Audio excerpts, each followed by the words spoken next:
Welcome to the Bob and Tam Show. Today, you checked out that thumbnail? Looks pretty tragic, which I bet you it is. Our prayers are out to that gentleman or lady that had that accident that we seen this weekend. Didn't see them, but we did catch the bike. So that's what today's topic is going to be all about. Motorcycle accidents, how you can avoid them, and how you can avoid being the next statistic.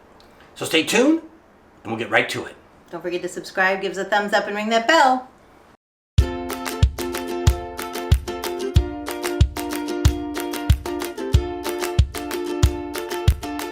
So talking about motorcycle accidents, one of the things that I thought about after we seen that accident there the other day was, I know a lot of people, probably about a half a dozen people that actually have lost their lives on motorcycle accidents. And personally, we only know one person that actually lost their life in a vehicle.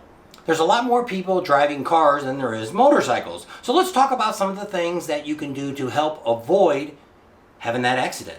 Number one thing that you have to do is you've got to be observant. You got to see what's going on out there. You got to make sure, hey, what that other guy's doing in that lane. The odds are they do not see you traveling down the road. That's the first thing. Tam had an accident about 5 years ago. Somebody came over into her lane. She thinks at the moment that it might have happened, that it might have been the rear tire of the person's car hit her and maybe didn't realize it at the time. But later on, we had some witnesses say that the person did pull over and took off and never stopped. So that's a whole other story. 2 years ago, I got hit with, actually both of us were on a bike riding down the highway, and a local highway here. Speed limit's about 50 miles an hour, I think is what it is. And the guy came over into our lane, hit us about twice, and he was drunk. That's a whole nother story, which we won't get into today. But we're going to talk about ways that in both of these situations and other situations, you could avoid those accidents. The top things that you got to think about when you're driving on a motorcycle is, first of all, you should wear all the protective gear that you can. A lot of us don't wear, and I'm guilty of that too, not always having the helmet on, having short sleeve shirts because it's hot outside. There's a lot of these guys out here, they put everything on. They got all their leathers on, they got their full helmet on. The gentleman or the woman, we don't know who actually was in that accident that we just seen this weekend, but that person had a full helmet on because it was still laying there on the ground. And they even had a safety vest on. So we're not quite sure of all that. Maybe in the news we'll find something about it, but that's not really what we were here to talk about today. We really wanted to talk about ways to avoid accidents. So that's the first thing. You should wear the proper gear to protect yourself and your rider. One of the other things you have to do is make sure your bike's in good shape. Make sure those tires are real good. Same thing. If you want to buy a brand new tire, you have to drive that tire about 100 miles, or depending on what driving you're doing, to get that tire to kind of seat in. Because when that tire is made from the manufacturer, it's slick all the way around. And as you drive it a little bit, it'll kind of get roughed up, like fine sandpaper. So that's what kind of grips the road when you're making that turn. Their brakes the same way, aren't they? Yep. New brakes do the same thing. So yeah, if you had new brakes, you went out and tried to slam the brakes on, and you got two different surfaces, they don't match up. Same thing, you're going to keep sliding. You're not going to use much on brakes. So that's another good point that you have to think about when you're looking at servicing your bike. So those are some other things that you should be thinking about, is keeping your bike in good shape when you're out there on the road. Make sure it's going to be able to stop. Make sure it's going to be able to handle the way you want it to handle. Some of the things you should watch for are obstacles. Both of us have done that slide. We slid in the gravel. Made a turn, hit a little bit of gravel, slid down. Both of our cases, we never got hurt in that situation, didn't get any rug burns, didn't do much to the bike. So, we survived that. Some of the other things that we see as traveling, a lot of you will probably be getting ready to do that long trip to Sturgis. Might be short for some, long for others. I know there's some group out here that's going to take a whole bunch of people and go over 3,000 miles. If you've never driven that long before or not used to that, anybody can go out here and say, hey, I can drive 600 miles or 1,000 miles in a day. That's great, and I'm proud that you can do that. We've done a little over 600 miles once, and that's enough. And that was actually way more than we should have rode that day, too. Because as you keep riding, you got to think about the fatigue that your body has. You're hitting the wind, you're hitting the heat, you have the road. There's just a lot of stuff that can be happening to you, and if you're not 100% on your motorcycle, you should be pulling over. Hey, if it's 300 miles, if it's 200 miles, if it's 100 miles, whatever you need, you should be stopping. Because the longer you're out there, the fatigue you get, you could be causing yourself bodily damage. If you're riding with another group, you could take down, we know a group down in San Diego a few years ago, the whole group came down because somebody came in their lane and one person jerked, and everybody came down. I think the car hit one bike, but it ended up toppling all the other bikes out because they were staggered like they were supposed to, but they were still too close to react to stop. Actually, a couple people there died. So in that situation, that's some of the people that we know. So there is situations like that you have to think about. Some of the things that we've had when we rode in California, the bad thing was there was a split actually where they formed the lanes at, there was actually a piece of metal on one side, a piece of metal on the other side, and it was a gap about this big. She used to drive to work. She had to try to stay away from that left-hand lane because that's where the gap, when the road went straight and the other road went to the right, there was that gap, and it was about that wide. Your tire could almost fit in there. If you had a Sportster, it could. It could. So those are some of the things you got to really be looking at on the road. One of the other things that she's gotten caught in a couple times, and I've slid in it, is, I don't know where you're at, but where we've always been traveling at, they love to seal those little cracks in the road to try to stop it from getting, It's not tarring the whole road, just those little cracks that they have in it. Bad news is when it gets to be about 80, 85 degrees and up, that stuff gets to be liquid tar, and your bike can slide in that. We were going around curves one time, and I thought sure my back tire had blown or was flat because my back end kept swerving, but it was just because of that tar. It got warm, and every time I hit one, the back end would slide, so be careful of that. So those are some things. Also the conditions of the road. You know, especially here, we've been traveling across the United States, the Highway 40, Highway 10. They're just rough. There's a lot of rough spots. They've tried to patch it. It just makes it worse when you're riding on a bike and hitting all that different things. It can jerk your handlebars around, things like that. So you got to really got to pay attention to what's the road conditions that you're driving on. You know, is it rocks? You know, the other big one is that first rain. You know, when it first starts raining, you know, all that oil comes up from the road, from the cars and from the tar in the roads, things like that, and that can make it really slick. So you got to take a real good care when that rain first comes down, and it could go for a while. You could be traveling with that rain, if you're traveling to Sturgis, for instance, and it could be following you down the highway to where you never get away from that slick spot. So you might pull over for a little while, hang out, or get ahead of it. It's just depending. Some of those crosswalks also that they paint, that thick white paint or sometimes yellow paint, sometimes if that gets wet, that can get slippery. We've done that many times. Gone to a traffic light, hit the brakes, hit that front tire, hits that white, and you just keep sliding. So, you know, those are things you have to think about. You know, you also got what she mentioned a while ago, hail. She hasn't. I have. Me and a friend, we've rode through snow. So, you know, you never know. Just this is coming back from Sturgis. We hit both of those, hail and snow, coming through Yellowstone. In the same day. Yeah. So things can happen and weather can change. We've had it where it's been 40 degrees and it's been 120 in the same day. Yeah. California, up north, coast, don't go there. Central, on the way to Sturgis. Beautiful, but yeah. So those are things can happen. It doesn't matter where you're coming from. You can have all different kinds of things. There's also been the bugs that fly up. You know, there's the cicadas that are out right now. There's a big swarm of them coming across the United States. You may be in one of those if you're traveling. You know, like I do, I wear the half helmet. One bug got me the other day. You know, so bees. He's been stung by a bee on the bike. Yeah, all of a sudden he's like got down my dancing on the front, and I'm like. So those are all things that you have to think about when you're driving down the road. We're going to tell you a few things how we can avoid accidents. For instance, the one that we do. I love when I normally ride my bike. I ride if it's a 2-lane highway. I'm on the very left, right down the dotted line.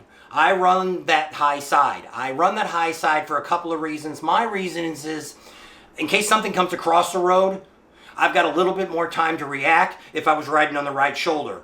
So that's one of the reasons. But yet this drunk that came over and hit us is because I was in that lane. If I would have been all the way over on the right, I would have seen him coming where I could have either hit the brakes or I would have sped up, got ahead of him. But in this case, he came over, we were side by side, he pulled up, and by the time I could figure out where's this guy coming from, he hits the side of our bike. It went down, I was able to pull it back up, thank goodness. And by the time she said, that guy just hit, and then we hit us again. At that point, I hit the brakes, and he went ahead of us. And that's a whole other story we'll get into another day if you'd like to hear that whole story.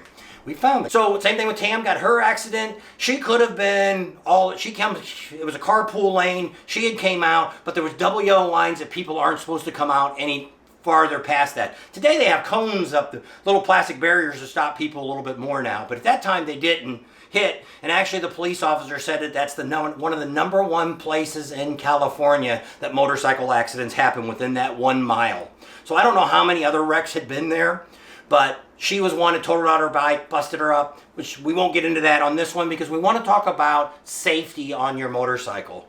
You know, you got to think about that. If you're going to Sturgis, you got to think about there's animals out there. Try to avoid the early morning and the late in the evening. I don't want to say late evening. It's evening. Dusk time. We were coming back from Hewlett before the rally, and as we came back that road, if we didn't see 1,000 deer, we seen 2,000 mule deers all on the side of the road. One big buck came across. At that point, we were still in our truck driving. I was able to stop, but I mean, he bounced across the road and looked right at us, big old buck, and just kept on going.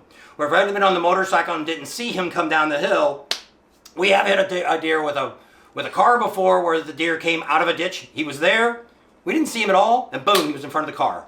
Same thing can happen to you on a motorcycle. So those are the things that you have to think about when you're out there traveling. Think about that. Especially if you're from the city and you're not used to all them animals being around you, because in the city they're a lot less scarce than they are when you go up to Sturgis. Now, somebody else told us about animals was, especially somebody that lives out there in Sturgis, said, you know what you almost have to do is try to hit them.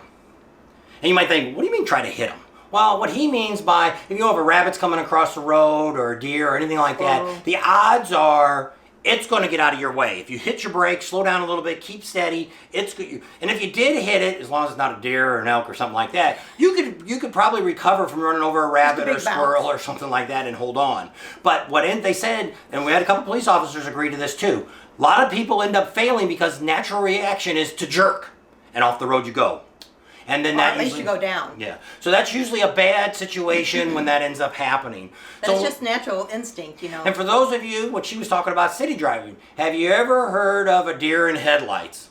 Well, that's what that means. If you would ever come up on a deer, and there's a lot of animals like this. We have burros where we're at, and they're the same way. But their eyes don't glow because they're black.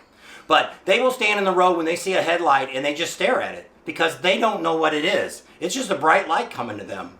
You know, follow the light. You know, so they just stand there. So by the time you see them, you think, hey, I'm going to honk my horn. Well, they're still in shock looking at, what is this coming at me? So aliens. So if you haven't drove in the country, think about that. Because I have seen that in the car. I haven't seen it on our motorcycle. We've been really lucky. We've had a few animals cross us in our paths over the years on a motorcycle, but we've never got anywhere near hitting one. There's a couple really bad places. If you're down there on Iron Mountain Road, there's a turn down there where when we did a video on it, I'll have to put down here the name of where that junction's at. There's a little store there, a campground. They tell us there's an average of one person a year dies on that curve. And it's really, when you look at the picture, you're never going to think it. But what the problem is, you're going to say, I said thunk it, think it, thunk it. You thunk it. But what you're going to see, what happens is on each side of the road, which I don't know why they haven't fixed this, there's a big culvert about this deep on both sides of the road. So, and it's a skinny road. When you come around that turn, only 2 lanes. 2 cars could fit on that without any problem. But if you're over a little bit or that car's over a little bit, you're going to jerk and you're going to end up in that ditch. You're going to go head over heels on it. Now, we were there. If you watch a video we did last year, we were back there a day after somebody did die in that curve. So they said, when we talked to the state police there in the county, they said that that's one of the #1 places, and usually one person during the Sturgis Bike Week dies in that curve. So hopefully we'll be telling you this, showing you where that's at. You can avoid that, or make sure you take time going through there. Be very cautious. That's right. And you got to remember, when we're going here to Sturgis, there's a lot of people, and we could be looking at 1 million plus this year. Could be the busiest year ever. We'll wait and see.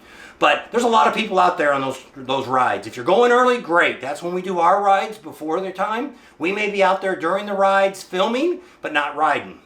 So be very careful out there. There's a lot of people out here that come out to the rallies that normally don't ride. A lot of people think I'm a yuppie and we've never ridden before. I've been riding since I was 14 years old, and I'm 60 years old now. So I've put a lot of miles on my bike. I don't know how many. In the last couple of years, we put a couple 100,000 on, and I never rode my bike to work. So I've rode quite a bit. Not bragging either way, but a lot of people think for some reason we're not experienced riders. Tam took a professional course. When she took it, she did very well. It wasn't her fault that she doesn't ride a bike anymore. It's some asshole that hit her. And someday it'll come back on him. We could never catch the guy. They wouldn't. That's a whole other story. Sometimes there's gravel roads coming out onto a paved road, and you got to watch, because when they come out, they'll drag Chad out, and you might be driving along, and all of a sudden you hit some Chat. Be cautious of that. We had one of those in Sturgis. We were following the railroad train that goes between, what's the 2 towns? Hill City and Keystone. There's actually a road there that, if you watch our videos from last year, which we may do it again this year, there's a road that you can follow the train. Kind of neat. But on one of the curves, when you come around, there's a Chat road there that comes out, and there's all Chat. You cannot see it because you come across the tracks, and then the road goes up a little bit, and the Chat's right here. And then you got to turn. So you've got to be very observant when you're driving. A little bit. You know, we also had, just on this ride here, or if you watch the ride we just had up in Lake Tahoe, one of the issues there were falling rocks from the cliffs. There was a lot of cliffs that didn't have any kind of wire on it to protect the rocks from coming down. So what are you going to do? When you're zipping around that corner at a 30-mile-an-hour speed limit, doing 50, and there's a boulder in the middle of the road, what you going to do? As I get older and older, I'm having more and more issues with thinking about that as I'm driving. I guess it's part of getting older and not wanting to break a few more bones. And so I think a little bit more of that when we were just doing the ride up in Lake Tahoe. Lake Tahoe, and also down behind Virginia City. There's a really windy road there. It was really great. But with her on the back, I didn't ride it as fast as I would have normally rode it. Too fast for me. And so it's different when you have two people on a bike versus one person on the bike. So things to think about. And it's nothing wrong with pulling over and letting people pass you up. You know, we did that a couple times, especially if there's a car behind you. You know, and you know he'd like to see the views and stuff too. So you can't really do that while you're driving. So if you go slower, you can see a little bit more. Yeah, and that's one of the problems I see with Iron Mountain and also Needles Highway up in Sturgis there. If you're riding that, and if you're the rider and you're on the handlebars and you're driving the bike, you're riding it. If you're out there watching what's going on, you're gonna kill somebody. Or yourself. Because when I rode this last year, that's when I really paid attention. If I really hung in those turns, watched for those cars coming at me, because we had some clown came in our lane, coming around there, because some of that is not striped. So there's no marking on the sides, there's no marking down the middle. Some of it's so faded you can't see it. So let alone a guy on a motorcycle coming around the turn too wide, and you're coming too tight. Those are all issues that you need to think about when you're out there riding, because not a good combo. The whole idea about this is you want to be able to get on your bike in the morning, go for a nice ride, come back the same way you came. Hopefully a little more relaxed and enjoyed the fun. So we're going to leave you right here with that. So thanks for coming along today. Be safe out there. We want to see everybody out there in one piece and get home in one piece out in Sturgis. Thanks. I said thanks already. Subscribe to our channel if you haven't already. Share us with your family and friends. Give us a big thumbs up. Ring that bell for notifications. And we'll see you on the next video. I was going to show some videos of wrecks of motorcycles, but I changed my mind and thought, let's not go down that road. Let's end on a positive note. Yeah. I'll think of something positive to throw at the end of this video. Maybe a whole bunch of bikes just riding down the road. You know, and we'll talk about that too later on. I've got some more stuff talking about ride technique and stuff. I've watched a couple of videos. People have been talking about ride techniques, and we're going to tell you a few things that they told you that you could end up with the whole crew getting a ticket. Because we've already talked to the police about that one. So, see you in a day or so. Maybe tomorrow, maybe the next day. Bye.